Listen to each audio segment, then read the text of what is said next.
안녕하세요. 교통사고 전문 보상가배상TV입니다. 이번 사고에서 눈에 띄는 점 어떤 게 있을까요? 결국은 뒷차가 다 책임져야 되는 명백하게 무과실이 나와야 되는 사고입니다.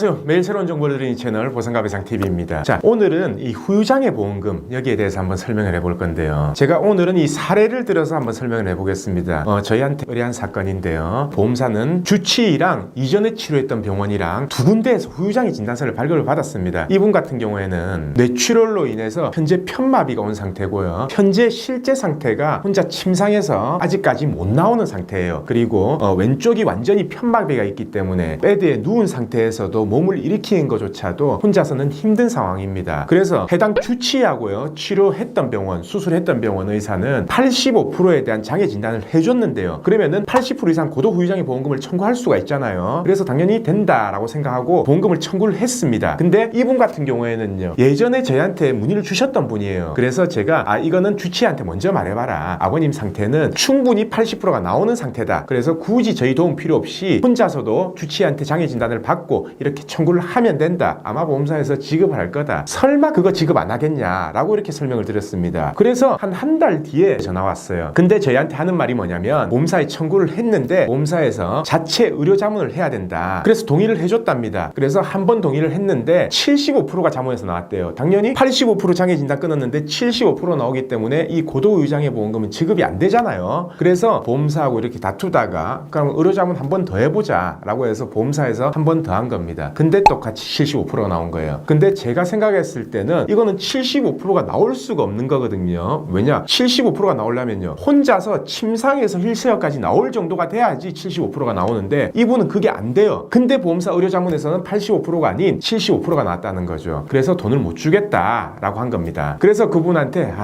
저한테 의뢰를 해라. 저는 그냥 이 정도 사건은 보험사에서 지급할 줄 알았는데 결국 지급을 안 하네요 라고 해서 저희가 받아서 본사 담당자하고 제가 직접 통화를 했어요. 근데 상태가 이 상태고 이랬는데 왜 이게 85%가 아니냐, 의료자문을 누가 했길래 도대체 이게 왜 85%가 안 나오냐 라고 하니까 보험사 담당자도 자기 선에서 어쩔 수가 없다, 자문에서 그렇게 나왔기 때문에 자기는 주고 싶어도 결제를 못한다 라고 해서 그러면 저희가 장애 진단서를 다시 끊겠다. 제가 항상 말했던 방법입니다. 뇌 손상이 됐을 경우에요, ADLS 장애, 그러니까 이동 동작 제한 장애 말고요, 편마비에 대해서 운동 장애로 끊어라. 팔 다리 부분에 어깨, 팔꿈치, 손목, 손가락 있죠. 다리에도 고관절, 슬관절, 발목, 발가락이 있죠. 이 부분에 대해서 얼마나 운동을 못하냐, 움직이질 못하냐, 각각 끊어서 합산하면 된다. 그렇게 하는 게 보험금 지급받기가 훨씬 편하다라는 걸 누누이 말씀드렸는데 이분도 제가 그렇게 설명을 드렸어요. 근데 중요한 거는요, 해당 주치의가 그렇게는 장애 못 끊어준다라고 한 겁니다. 왜? 보통 신경외과 선생님들은요, 뇌 손상이 있는 장애의 경우에는 무조건 운동장애로 평가를 해요. 왜 그러냐면 우리나라 장애인복지법에 있는 장애도요, 신경계 장애는 이동 동작으로 평가를 하고요, 그리고 산재도 마찬가지고 보험사도 ADLS라는 이동 동작 제한에 대한 표가 있기 때문에 당연히 그렇게 평가하는 걸로 알지, 마비됐으니까 안 움직인 건 당연한데 혼자서 못 움직이는 거지 이렇게 실제로 손으로 움직였을 때 강직은 없지 않냐 라고 해서 평가를 안 해주는 겁니다. 근데 우리나라 보험 증권에서는요, 운동장애를 평가할 때 스스로 움직이는 장애에 대해서 평가하라, 아니면 타인이 움직이는 장애에 대해서 평가하라, 이런 항목이 규정이 안 돼 있기 때문에 실제로는 환자 본인이 스스로 못 움직인다면 그것도 운동각도 제한에 해당이 된다라는 거죠. 근데 그렇게 되면 뭐합니까? 의사가 장애 진단서를 발급을 안 해주니까 청구조차 못하는 거예요. 그래서 제가 이거 보험사하고 통화하고 이 사정까지 다 말했습니다. 결국 환자가 다시 움직여가지고 의사한테 재평가 받으면 환자 고생시키는 거 아니냐, 그거에 대해서 웬만하면 좀 지급을 하자라고 했는데 자기 사는 도저히 할 거 없다 라고 하길래 그냥 제가 그러면 운동각도로 장애 진단을 끊어서 그 보험금을 청구하겠다라고 이렇게 한 겁니다. 자, 보통 그래요. 약관에서 운동장애로 평가하는 게 규정이 돼 있으면 뭐합니까? 끊어줄 의사가 없는데, 그렇기 때문에 이렇게 이제 저희한테 문의가 오는 거고, 물론 운동장애로 끊었을 때는 꼬투리 잡는 보험사도 많아요.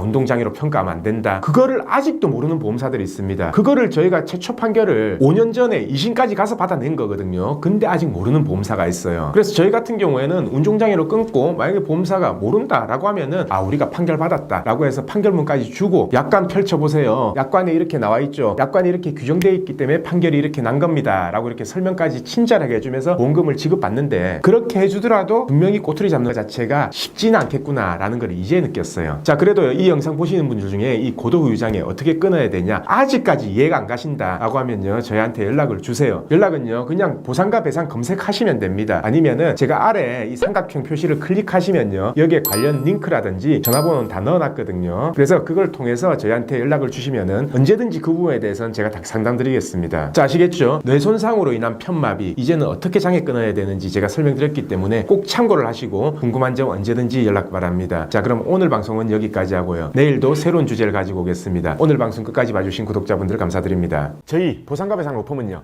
전화, 카카오톡, 폰메일 상담, 카페 상담 등으로 상담받을 수 있습니다. 저희는 서울과 부산에 사무실이 있고요. 전국 번호는 1544-3102로 문의 주셔도 되고 카카오톡에서 보상과 배상을 검색하셔서 카톡으로 문의 주셔도 됩니다. 그리고 이 영상 댓글란을 보시면 메일로 신청하는 링크를 클릭하셔서 자세하게 작성해 주셔도 저희가 전화를 드리고 있습니다.